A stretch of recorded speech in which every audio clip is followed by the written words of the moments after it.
Good morning, everyone, and thank you so much for joining us all here today. Today's shiur should be le'ilu nishmas our dear friend Menachem ben Yisrael Yaakov, as well as my dear aunt Rivka Bas Gavriel Tzvi, and for Zaidi, Reb Shmuel ben Yosef Dov HaKohen, and B'schus l'Refuah Shalema Bekarov Mishalom ben Sarachol, Miriam Basara, and Yair Yeshia ben Chaya Atara. Today we are on page 84 in the Or Avigdor for those who are following along, and today we're going to be talking about the seventh and final condition that a person must have in order for you to have full trust in them. And we went through this and we're going to go over them again, but the seventh condition is unconditional generosity and kindness. Rabbi Avigdor says, let's say there's somebody you trust who has all these qualities that we just spoke about, right? He loves you, he's thinking about you always. And he's capable of doing everything he knows, and he knows exactly what you need. No one else can interfere with what he needs to do for you because he's the only one who conducts your affairs and the affairs of the world. And then accidents are also under his jurisdiction. Nothing can happen without him, meaning nothing could be better or worse, more or less for you. But there's one more condition that Rav Av adds in over here in the seventh and final condition. He said, Rabbi Avigdor says, suppose you misbehave, you don't do the right thing. So you have this individual, this person that you really trust, that loves you, that cares about you, all the good fun stuff. What happens one day when you do something that they don't really like? Do you think they're really going to continue with this kindness and this love and always wanting to help you? If like you blatantly sometimes even might even smack them in the face, how are you going to be so sure that this person is going to take care of you regardless of your behavior or lack of maturity, whatever it is that you do against this individual? And Rav Avigdor says that's important, that even though we offend this individual, then in order to have this seventh and final piece to the puzzle, that we know that the one we are trusting is still on our side. That even though we might act out sometimes, that even though we might not behave and do things blatantly against their will, something we know for sure that they don't like, but still, we need to know, even though we do something like that, that they're still on our side, that they're still there to do everything for our benefit. And sometimes our benefit means to punish us, to teach us a little bit of a lesson, to give us a little pinch, sometimes to shake us up a little bit, and that might be part of it. But at the end of the day, that person is not going to be like, you know what, I'm done with you. They're never going to say that. And that's the seventh and final piece to the puzzle. That the one who he trusts should be unlimited in generosity and kindness, both towards those who are deserving and those who are not deserving. Now, Rabbi Avigdor says you have to make a little bit of a change over here because Hashem brings punishment on the wicked people, so that kind of has to play a role in there as well. But he does this for the sake of the good of the all people around. And suppose somebody who has faults that trusts in Hashem, his faults deserve some sort of retribution, right? You do deserve sometimes a little of a punishment, direction, a little bit of structure, a little bit of tough love. And that's really what it is. It's tough love. But the person who really trusts in Hashem with all seven conditions, even though they do get some tough love at the end of the day, because we all need some tough love, but at the end of the day, that gets mitigated to a point where he's not going to go all out. Hashem's not going to go all out and punish you tremendously because he knows at the end of the day, you do trust him. You are putting your soul and being into Hashem with your trust. Yes. Do we sin sometimes? Absolutely. But it doesn't mean that we don't trust, and it doesn't mean that we have to give up everything.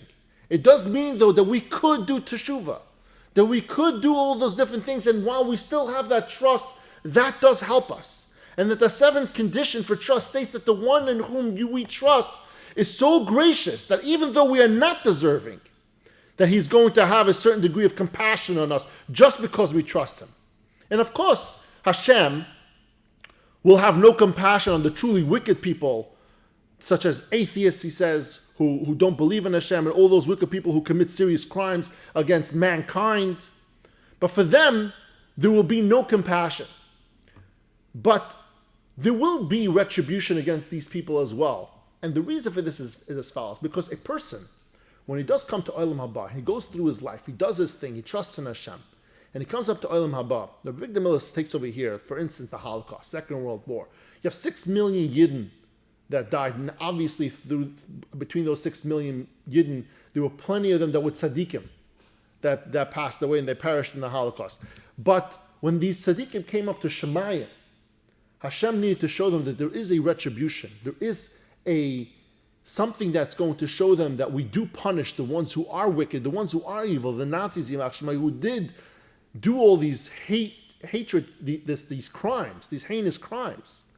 And so part of it is the punishment that Hashem gives us, and part of it is to show us that He does punish the evil, the wicked, the atheists, and we will be able to see that.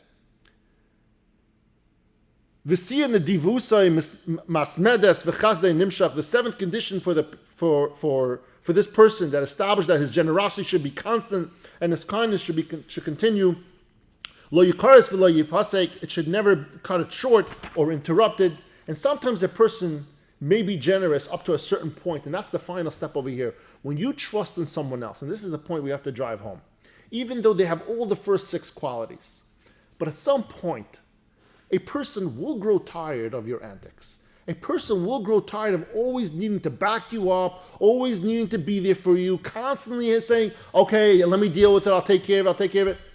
At some point, one time or another, the person who you trust, if it's a person, they're going to grow tired of all your stories and all your things, and therefore they will grow away from helping you.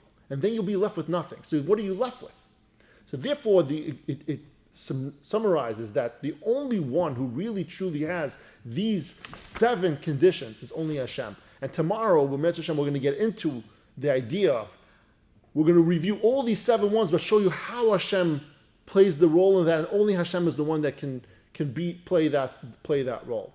But before we finish, I actually learned this morning in Shaar HaBitachon from Rav Av, who talks about death particularly, that we have to pay attention that everything in this world is actually Hashem's kindness, death included.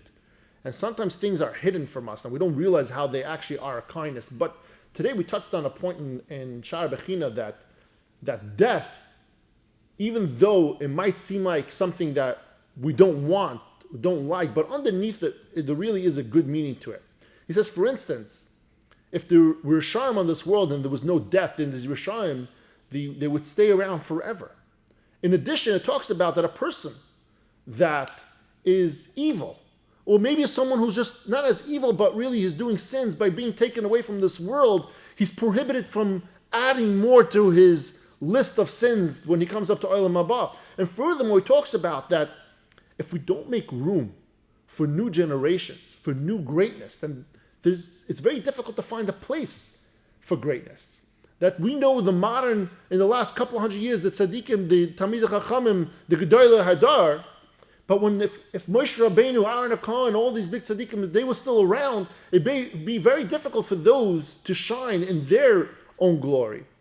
And so therefore, death, although it does sound bad, but there is a part to it that makes sense. There is a part to it that actually is a kindness to us. And we just don't see it as that in face value, but if you really dig into it, that is a big part of it. In any event, thank you everyone for joining us all here today, and I love you all.